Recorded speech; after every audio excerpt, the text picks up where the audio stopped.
Hello, তো আরেকটা mini ব্লগে তোমাদের স্বাগত। তো আজকে রাত্রিবেলা আমরা ডিসাইড করলাম যে ফ্রাইড রাইস আর পনির খাবো। আজকে আমাদের যেহেতু নিরামিষ আছে, বাড়িতে একটু পুজো হয়েছিল, তো সেই পারপাসে আমার বড়দি বাড়িতে ফ্রাইড রাইস রান্না করছে। তো তোমরা দেখো ও কি কি ইনগ্রিডিয়েন্টস দেয়, তো তোমাদের সাথে শেয়ার করবো। শেয়ার কর, বল কি কি আছে। বিনস আছে, গাজর আছে আর ক্যাপসি আছে। আমি প্রথমে আগে বিনসটাকে ভেজে নিচ্ছি।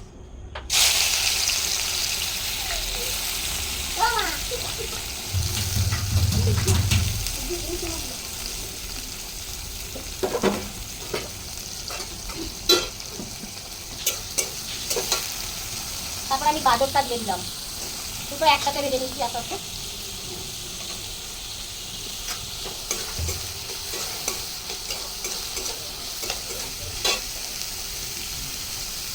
এরপরে ক্যাপসিকামটা দিয়ে দিচ্ছি।